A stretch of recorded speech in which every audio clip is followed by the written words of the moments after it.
Hi guys, welcome back to another unboxing video. My name is Thomas and today I shall be enjoying a golem while doing this video. So cheers.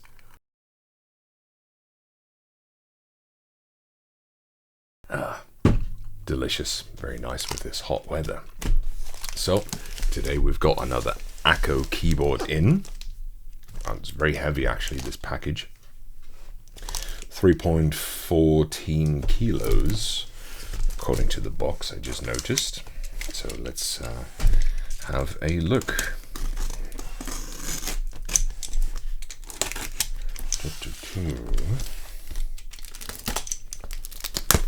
It's nice that Akko have their own custom tape. Makes it easy to recognize that package. Sometimes it's very difficult to determine who actually sent me something. But in this case, it's difficult to mistake. Yes. Yeah. Get rid of that. Whoa. Look at that, ladies and gentlemen. Hooah! So, recently I unboxed another Akko video. Actually, I'm not entirely sure when it was, and that was also a very colourful, quite beautiful keyboard with a sort of mountain view. I think it was Asian mountain view scenery on it, and this one is, as you can tell, dragon inspired. I think it's called the Year of the Dragon keyboard or something like that. I'm not actually sure whether it is the Year of the Dragon right now, but I could be wrong.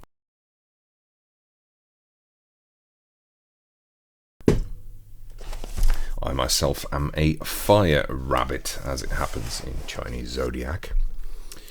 So, reseller Shenzhen Yinchen technology. Like I said, that's why it's nice to have Akko branded tape. Okay, blah blah blah blah. This doesn't actually say all that much on it. Oh yeah, collector's edition, Year of the Dragon. And this is the ISO version.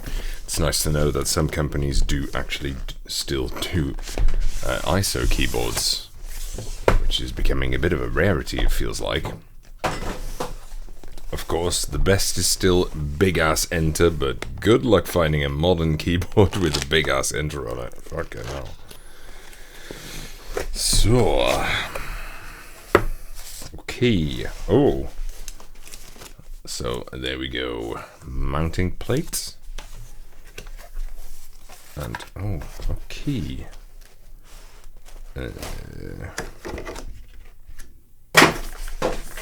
Cover. I was going to say a loose mounting plate usually indicates DIY project, but I couldn't remember that this was a DIY project, so I'm glad to see that it is not, because this is obviously fully assembled.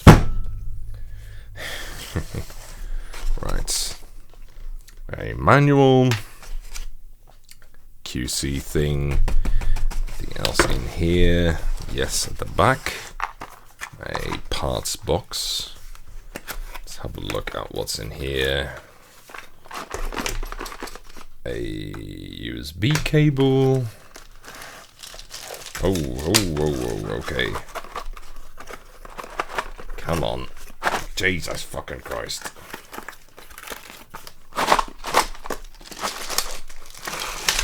Wow, okay, no wonder that didn't want to come out. I felt like pulling out a tapeworm.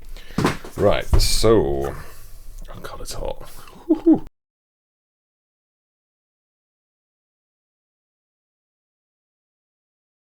There you go. I let it chill before I started the the video as well. So, a whole bunch of keycaps, obviously. These like little strings of coins or something. Whew. Quite a lot of them. Very, it's difficult to show that obviously, but some very exotic ones.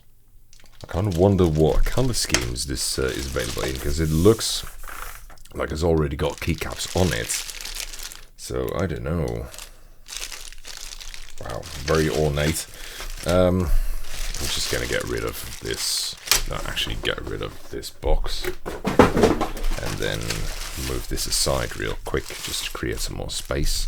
Let's see, some screws and standoffs, it seems. PCB we've already seen. Well, in that case, let's move on to the main course. Right. Ooh, mama. There you go.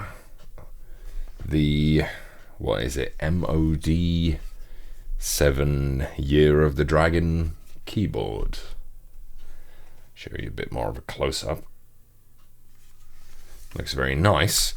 It also looks a lot more reserved, ironically, than what's on these keycaps I just previewed, because it's going to be really difficult to show that because of the focus, but there you go. If I move closer, you can see that there's quite a lot of details on these, whereas the keycaps that are on the board at the moment are a lot more, let's say, legible. Also, again, I think just like the previous Akko, it's in German, so the UK keycaps will be on here. Whew, so it's quite nice. One thing I like about this is that it's not just the keycaps, but also the case.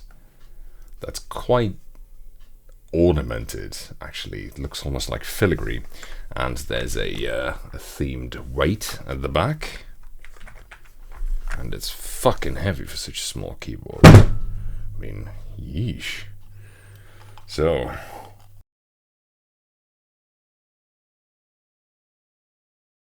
I think let's give this thing a go.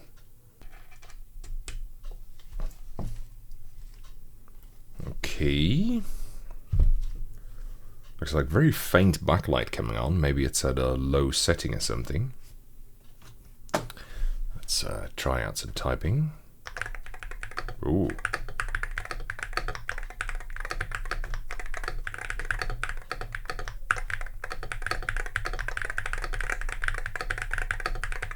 Wow, that sounds quite good, actually. I'm not gonna lie. I mean, the microphone is not really suspended over the keyboard, so you're hearing a distorted sound, obviously. Normally when I do typing tests, I put it in a proper position. But that is not bad, excuse me. That is quite nice. I think one of the reasons why there are so many keycaps is that it's quite German. There are a lot of German keycaps, I think, that need to be changed over. And quite a lot more. I have no idea where these are all supposed to go. That's kind of a problem with these intricate alternate keycaps. Where do they go? Well, we'll see. I don't know. It looks really cool, though, the more I look at it. I mean, it's got, I think, koi fish for the arrow keys. I mean, even something like that. Wow, really interesting. Now, let me just double check something.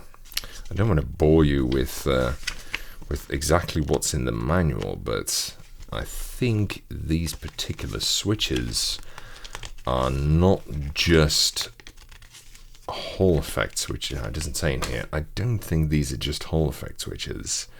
As I recall, these are TMR switches. Now, I could be completely wrong about that, and maybe I'll put this keycap puller and switch puller, which I haven't shown yet, into action to see exactly what is there.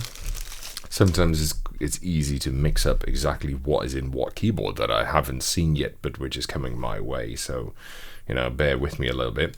By the way, this extremely lilac and seemingly unfitting keycap puller and switch puller, also lilac. I think the Mountain View keyboards that I did of them had the exact same keycap and switch pullers, and the color there was also extremely off.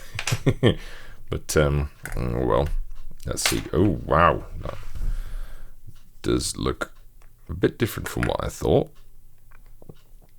Let's see if I can get this fucker out. Yeah, so it says Akko on it, and it's got a sort of navy colored slider, but it's not clicky. It is in fact very linear, and just like another switch I showed recently, it's got closed bottom. There's no magnet poking through.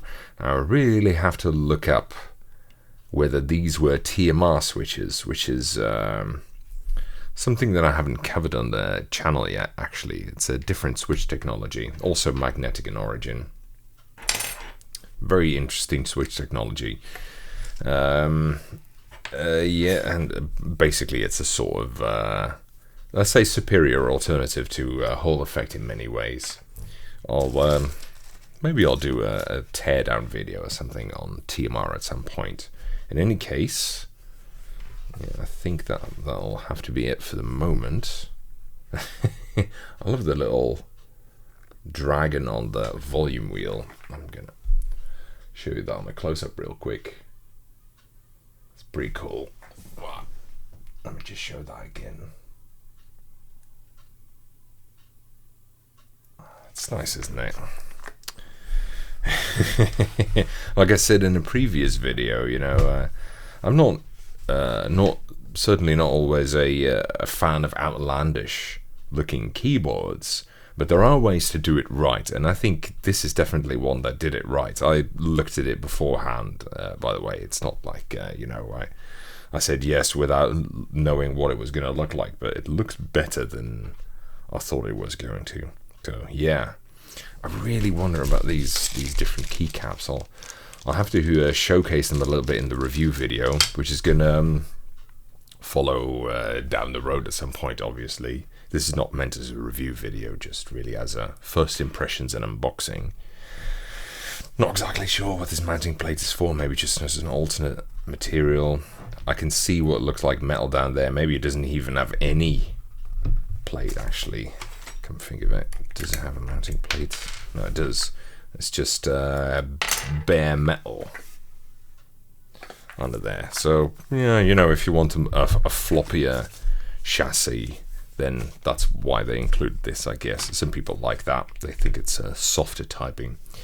Well, in any case, that'll be it for this video. Thank you very much for watching, guys. I'll see you in the next video.